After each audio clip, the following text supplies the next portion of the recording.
പപ്പായ എങ്ങനെ ആരെങ്കിലും വെച്ച് നോക്കിയിട്ടുണ്ടാവും. ആ പപ്പായ ചെറുതായി കട്ട് ചെയ്ത് വെച്ചിട്ടുണ്ട്. അതിൻ്റെ കൂടെ ഒരു പകുതി സവാള, ഒരു തക്കാളിയും, പിന്നെ 2 പച്ചമുളകും, ഇതെല്ലാം കൂടിയിട്ടാണ് ഞാൻ വേവിക്കാൻ വെക്കുന്നത്. ഉപ്പും മുളകും ഇട്ടിട്ട് അതന്നേരം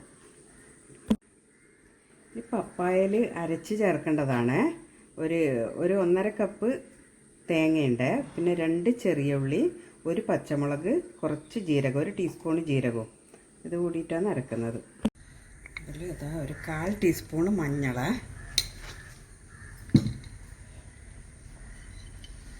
1 ടീസ്പൂണ് കാശ്മീരി ചില്ലി, 1 ടീസ്പൂണ് എരിവുള്ള മുളക്, പിന്നെ 2 ടീസ്പൂണ് മല്ലിപ്പൊടി,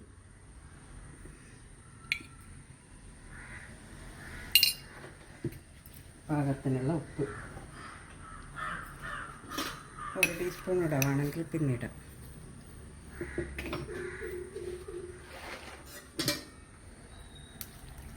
പാകത്തിനുള്ള വെള്ളം, ഇത് വേവേണ്ട വെള്ളം ചേർത്തിട്ട് അടുപ്പത്ത് വെക്കുക. എന്നിട്ട് ഇത് വെന്തിട്ടാകുമ്പോഴാണ് തേങ്ങ അരച്ചൊഴിക്കുന്നത്.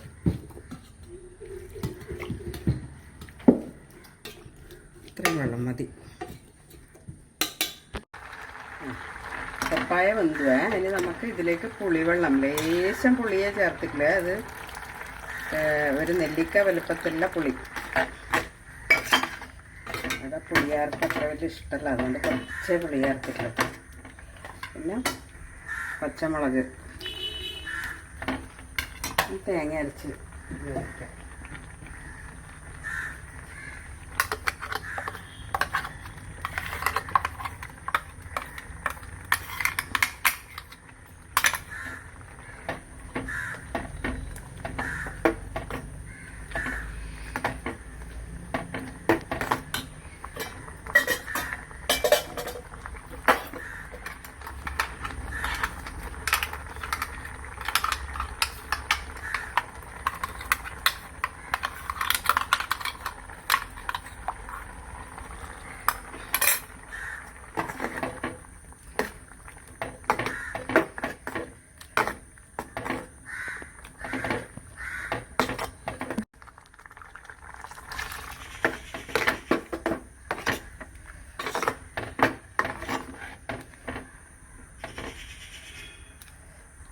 തിക്കായിട്ടുള്ളതാണ്. കുറച്ചും കൂടെ വെള്ളം വേണമെങ്കിൽ അത് അത്രയോ വേണ്ടത്. ഗ്രേവി അതിനനുസരിച്ച് നോക്കുക. നല്ല ഗ്രേവി ആകുമ്പോൾ ടേസ്റ്റ് ഉണ്ടാവില്ല. കുറച്ച് കട്ടി തിക്കിൽ തന്നെ നല്ലത് മതി. നല്ല ശരിക്കും ഉപ്പും മുളകെല്ലാം നോക്കുക. എന്തെങ്കിലും വേണമെങ്കിൽ ഇടുക. ഇതെല്ലാം കറക്റ്റായിട്ടുണ്ട്. കറി നന്നായി തിളച്ചു. ഇനി നമുക്ക് ഇറക്കി വെച്ചിട്ട് കടുകും കറിവേപ്പിലെല്ലാം വറുത്തിടാം. വെളിച്ചെണ്ണ ഒഴിക്കുക, 1 ടീസ്പൂൺ കടുക്,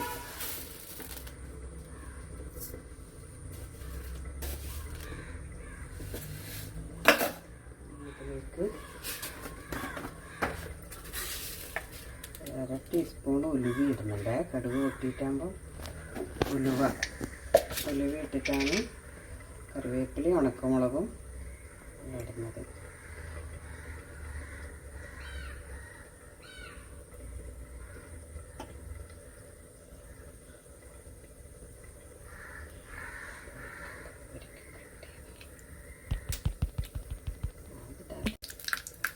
ഇതിലേക്ക്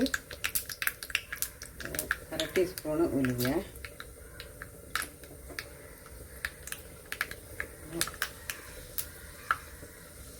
ഉണക്കമുളക്,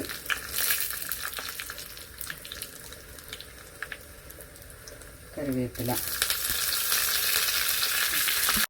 പപ്പായ എങ്ങനെ ആരെങ്കിലും വെച്ച് നോക്കിയിട്ടുണ്ടോ മല്ലിപ്പൊടിയിലിട്ടിട്ട്? ഇല്ലെങ്കിൽ ഒന്ന് വെച്ച് നോക്കണേ, നല്ല ടേസ്റ്റാണ്. Okay, thank you.